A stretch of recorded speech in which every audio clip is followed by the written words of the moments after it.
بۆ ئەوەی گفتوگۆی زیاتر بکەین لەسەرم پرسا بەڕێز پێشڕۆ عەبدوڵڵا نوێنەری کۆمەڵی پەنابەرە گەڕاوەکان لە ئەوروپا ڕاستەوخۆ لە سیناوە لەگەڵمانە. کاک پێشڕۆ بەخێر بێ بۆ کوردستان 24 دەکرێت زانیاری زیاترمان بیتر لەسەر ئەو کەسانەی کە هاوڵاتی باشووری کوردستانن و لە تورکیا دەستگیر کراون، ژمارەیان چەند دەبێت دەستگیر کراون؟ ئێوارەتان باش شێوارەی ئەوەی بەڕێزش و کوردستانیان یازیش بە لە هەرکوێکەن بەڵێ ماگونیوێکە حملەیەکی دەست بەسەرکردنی کۆچبەرانی نایاسایی لە وڵاتی تورکیا بەردەوامە، بەڵام ئەمە بە ئەو کۆچبەرانەی کە بە نایاسایی هاتوونە وڵاتی تورکیاوە هاوڵاتیانی ئێمەی هەرێمی کوردستان و عێراق لە کاتێکە کە بە ڤیزە داخلی بە ڤیزەی گەشتیاری دێنە تورکیاوە مافی ئەوان هەیە هەتا ڤیزەکانیان بەسەر ئەچێت لە وڵاتیان بمێنەوە، بەڵام بەداخەوە ئەم کۆچبەرە کوردانەی ئێمە لە کاتی دەربازبوونیان داوی بیستویانە بە نایاسایی لەو وڵاتە دەربچن یان دەستگیر ئەکرێنیان لەلایەن وڵاتی وێنەوە کە دیپۆرت ئەکرێنەوە بۆ ماوەیەکی زۆر لە زیندانە ئیداریەکانی تورکیادا دەمێنەوە. زیاتر لەمانە ژن و منداڵن. بەڕاستی ئەمانوێ لێرە بانگەوازێک بۆ لایەنی پەیوەندیدار بکەین کە هەمانگێک بکەن لەگەڵ وڵاتی تورکیا چی وەزارەتی دەرەوەی عێراق یان فەرمانگەی پەیوەندیەکانی حکوومەتی هەرێمی کوردستان بۆی بتوانین لە ماوەیەکی کووردا هاوڵاتیانی هەرێمی کوردستان بگەڕێنەوە بە کوردستان. ژمارەیان چەند ئەوانەی دەستە سەر کراون لە زیندانەکانی تورکیان ئێستا ئەگەر هیچ زانیاریەکتان هەبی لەسەرەوە؟ ئەو ڕێژەی کە لای ئێمە هەیە نزیکەی تقریباً 780 شتێک نەفەرە تا ئێستا لە بەندیخانە ئیداریەکانی تورکیا دەست بەسەر و چاوەڕێی دیپۆرتن. هەیە ماگونیەکە لەوێ هەیە دوو مانگە لە بەندیخانەکانی تورکیا ماوەتەوە، بەڵام هەموو ئەمانە بۆ ئێمە جێی گومانە، چونکە بەڕاستی ئەمانە کەسێکی یاساین تا ئێستا زۆربیان ڤیزەی سیماگیان پێوە ڤیزەکانیان هێشتا بەسەر نەچوو، ئەمانە بۆ دەست بەسەر کراون. ئێمە داواکەین لە فەرمانگەی پەیوەندیەکانی حکوومەتی هەرێم پەیوەندی بکەن بە دەسەڵاتدارانی تورکیا بۆ بتوان بە هەر شوێک بێمە هاوڵاتیانی خۆمان بە سەلامەتی بگەینەوە نیشتمانەکەی خۆمان. لە لایەکی تریشەوە ئەمە بڵێن بەڕاستی لەم بەپێ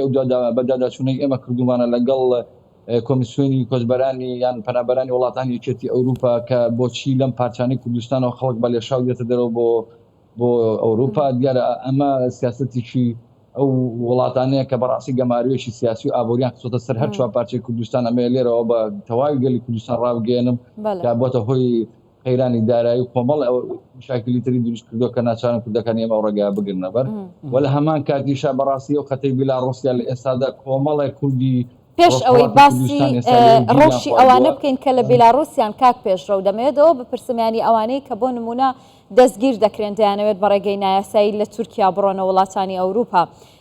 ماوەی چەند لە زیندان دەهێڵدرێنەوە؟ ئەوانەی کە هاوڵاتی باشووری کوردستانن ئێستا لە زیندانن ینی ژمارەیەکی زۆرە 600 بۆ 700 کەس زۆرە، ئەوانە ماوەی مانەوەیان لە زیندانەکان چەندە؟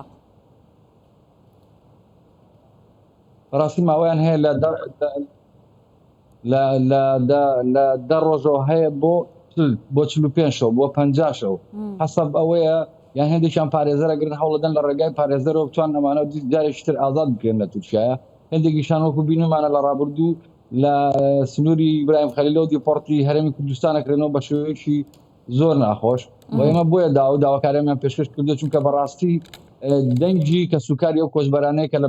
بەندیخانەکانی ئیدارەی تورکیا زیندانین ئەمە ویسمان لێرەوە بیگەنین بە لایەنی پەیوەندیدار بۆی بتوانین هەر لە ماوەیەکی زۆر کورتە ئەم کوردانە بگەینەوە باشووری کوردستان. بەڵێ کاک پێشڕەو یەک پرسیاری دیکە لەسەر ڕەوشی ئەوانەی کە زیندانی دەکرێن ڕوبەڕووی هیچ ئازار و ئەشکەنجەیەک دەبنەوە لە زیندان، ئێوە ئاگاتان لێیانە پەیوەندیتان هەیە لەگەڵ هیچ کام لەوانەدا؟ بەڵێ من ئەم ڕۆ دووسێ جار پەیوەندیان پێوە کردوم کە زۆربیان ژن و منداڵە مناڵیان تایە لە 6 مانگ لە 4 مانگ کە بەڕاستی نامەی سەڵتیمان بۆ هاتۆ کاڵەت کافریانمان کەون ئێمە ڕوبەڕووی ئەشکەنجە و لێدان بووینەوە لەم بەندیخانەی داریانەی تورکیا و بۆیە میژ ناچار بووم لێرەوە ئەم بانگەوازی ئەوان بە ڕای گشتی بگەێنم هەم بە وەزارەتی دەرەوەی عێراق و هەم بە فەرمانگەی پەیوەندیەکانی حکوومەتی هەرێم و تا ئێستا لە هیچ شتێکە درێخیان نەکردەوە بەڕاستی هاتوونە سەرخەت لە هەموو کاتێکە، بەڵام لێرەشەوە داوایان لێکەی تکای هەرچی زووە بێن بە دەنگی هاوڵاتیەکانی خۆمانەوە. تو لە قسەکان باسیەوە کرد بە شێوەیەکی ناخۆش دیپۆرت دەکرێن، مەبەستت لەوە چی بووە جگە لەوەش دیپۆرتکردن یان گەڕانەوەی ئەوانەی کە بە ڕێگای نایاسایی هەوڵ دەدەن بچنە وڵاتانی ئەوروپا ڕەنگە لە ڕووی یاسیەوە مافی تورکیابی بیان گەڕێنێتەوە بەڵام بە چ تومەتێک زیندانی دەکرێن یعنی هیچ کەیسێکیان لەسەر پاسپۆرتەکانیان دەستگیر دەکرێن یان چ کەیسێک هەیە مەسەڵەن باز بکرێ لێرەدا دوو بابەت هەیە ئەمە هەردوو بابەتەکە بە ڕای گشتی ڕۆم بکەمەوە بابەتێکیان ئەوەیە هەموو کۆچبەرانی کە بە ویزای گەشتیاری دێنە وڵاتی تورکیا و ئەیان هەوێت لەوەوە پاشان بە نایاسایی ئەو سنوورانە بەس دێن خۆیان بگەێنە وڵاتانی یەکێتی ئەوروپا جاچە ئایا ئەمانە لەلایەن هێزەکانی هێزی دەریایی یۆنانەوە دەستگیر دەکرێن و دیپۆرتی تورکیا ئەکرێنەوە پاشان هێزەکانی تورکیا ئەمانە ئەبەنە بەندیخانە ئیداریەکان لێرەدا ئەمە دەستگامنیەکانی تورکیا مافی ئەویان هەیە لەبەرەوەی سنووری تورکیایان بەزاندۆ بە نایاسایی مامەڵە ئیداریەکانیان لەگەڵا بگرنە بەر بەڵام کۆمەڵێکی تر هەیە کە لە دەرەوەی ئەستەمبول ئەمانە دەستگیر ئەکرێن بەڕاستی گومانیان لەوە هەیە ئەمانش کە بە نایاسایی سەفەرکەن پێش ئەوەی ئەمانە ئەو سنوورە بەزێن دەستگیرەکرێن و ڕاپێکی زیندانی ئیداریەکانی تورکیاکرێن گومان خەڵک لەسەر گومان دەستگیر کراوە ئێمە ئاگاداری ئەوە هەین ئەم دوو بابەتی جیاوازە بەڵام لە کاتێکا کە تۆ ویزەی گەشتیاری داوە بە هاوڵاتێکی هەرێمی کوردستان هاتۆ کۆمەڵە مەصرفی کردو لە وڵاتەدا و بە هەر شێوەیەک بێ بڕۆیان نەڕوە پێویست ناکە تۆ ئەم مامەڵەی داریانەی توندانی لەگەڵا بگریتە بەریان لاقی کە دەستگیری یەکەی بیبە لە فڕۆخانەی سلێمان لە فڕۆخانەی تورکیا بە فڕۆڕانی فڕۆخانەی هەولێر بکرێتەوە بە شێوەیەکی و چۆن هاتو ئاوا بگەڕێتەوە نەک 50 کەس 70 کەس 80 کەس ئەخەنە ئەم پاسانەوە بەفاز بە شێوەیەکی زۆر وەکو ئەمان بینی لە نەوەتەکانە دیپۆرتی هەرێمی کوردستانیان نەکردەوە بە شێوەیەکی زۆر ناخۆش. بەڵێ باشە کاک پێشڕەو دوو کوردی ڕۆژەڵاتی کوردستانیش لە سنوورەکانی بیلاڕوسیا ینی گیانیان لەدەستداوە باز لەوە دەکرێت کە بەهۆی سەرماوە گیانیان لەدەستداوە